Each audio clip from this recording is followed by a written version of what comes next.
The Niger Delta Igbos were the catalyst of the mishap that has fallen on the Igbo people over a period of time. The main aim of the 1966 coup was not to install an Igbo man as the leader of Nigeria.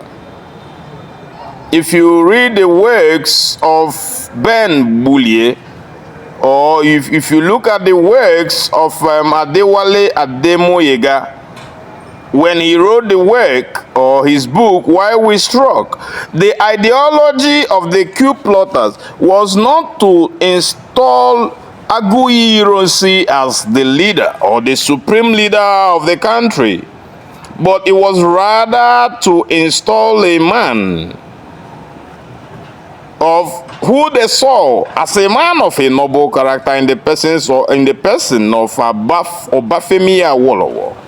Alright, I always say this, and I say it always very more vehemently, because when there is this quagmire over whether the Niger Delta Igbos are really Igbos or they are an ethnic identity of their own separate from the Igbo people, sometimes this gives me migraine. You know the reason? That the Niger Delta Igbos were the catalyst of the mishap that has fallen on the Igbo people over a period of time. And you might ask me why and how. Then I will tell you. The first coup in Nigeria, even though it was well intended by the coup plotters to end corruption, or in the word of the Northerners, corruption, in the Nigerian system, was actually orchestrated by the Niger Delta Igbos in the person of men like Chukwuemeka Nzeogwu, who is an Igbo man from Opanam in Delta, present-day Delta State, right? And then you also see men like Ben Bullier, who is an Ikwere man from present-day Rivers State. And still, a lot of all these men or children of the Gen Zs and the millennial generation who do not have or are not abreast with the cultural interplay during the establishment of the state we call today Nigeria. They come out to make argument. We are not Igbos, we are Delta-Igbos. But I always tell them that Igbo is Igbo, because when the chips are down and there is, the North does not know the difference between the northern, the Niger Delta Igbo or the core Igbos as we have them today in the core 5 states of the Southeast. Now, Ben Bullier and Chukwuemeka Nzeogwu are not from the state we call today the mainstream Igbos, but they were the orchestrators of the January 1966 coup, which I believe always and still remains the coup that altered the trajectory of the political underplay of Igbo. Now, I tell you something. The main aim of the 1966 coup was not to install an Igbo man as the leader of Nigeria. If you read the works of Ben Bullier, or if you look at the works of Adewale Ademoyega, when he wrote the work or his book, Why We Struck, the ideology of the coup plotters was not to install Aguiyi Ironsi as the leader or the supreme leader of the country, but it was rather to install a man of who they saw as a man of a noble character in the person of Obafemi Awolowo. Now, unfortunately for the coup plotters, their coup was literally successful, but the motive was thwarted because Aguiyi, being the supreme leader of the military at the time being, came in and took over power. And then the whole trajectory of the Igbos changed. A lot of people saw the coup as an Igbo coup. The announcement on BBC Hausa that stated thus that it seems that this coup was a ploy by the Igbos to actually take over power. It turned the coup and the intention of the coup into an ethnic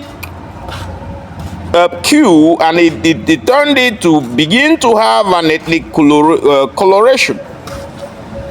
But I tell you that among the coup plotters, you had Major Adewale Ademoyega, who was a Yoruba man. Now, if you call the January 1966 coup an Igbo coup, then the July coup that was led by a man like Theophilus Danjuma, it was an all-northern coup, and all the coup plotters were from the north. What do you call it?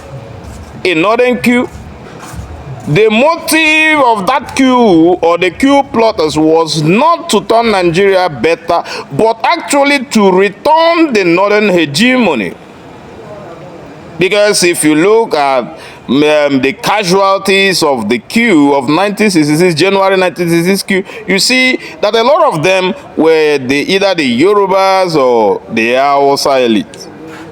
Unfortunately, none of the Eastern elite were eliminated.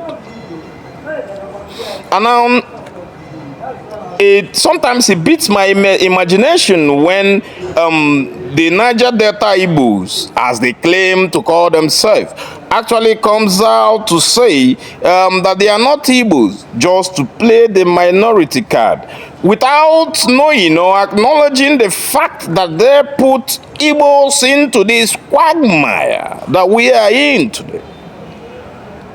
Yes, because if you look at the topography or the administrative structures of all the ministries, even the military and paramilitary organizations during and after the coup, you will notice that the Igbos were a dominant people. At least all the administrative structures of the military, majority of them were occupied by the Igbos. I stand to be corrected. And this was why when the July coup that was led by Theophilus Danjuma occurred, there was a rapacious elimination of over hundreds of Igbo military cadre. And over 10,000 or thousands of Igbos were massacred in the north.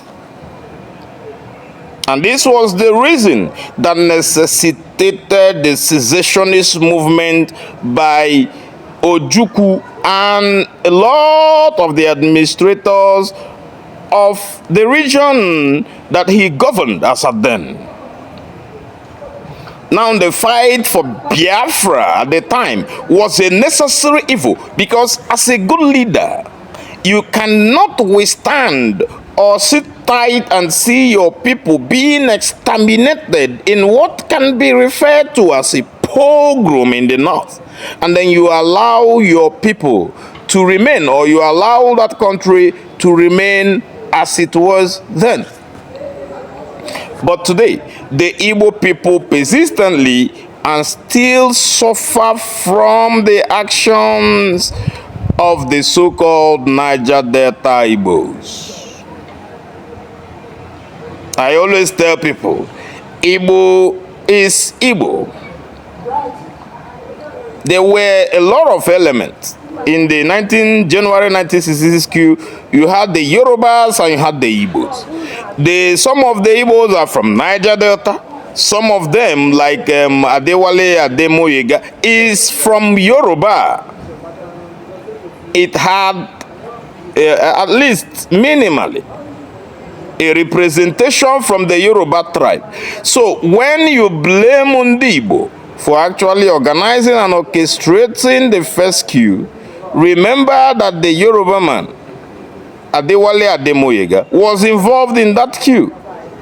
And then for the Niger Deltans, remember that your own brother, Chukwuemeka Nzeogwu, was a major player or the orchestrator of that coup. And then you also have another Ikwere brother, who is Ben Bulie, who was a major player in the coup. But today, you deny your Igbo ancestry just for you to gain or obtain cheap political score in the Nigerian state today to malign the mainstream Igbos.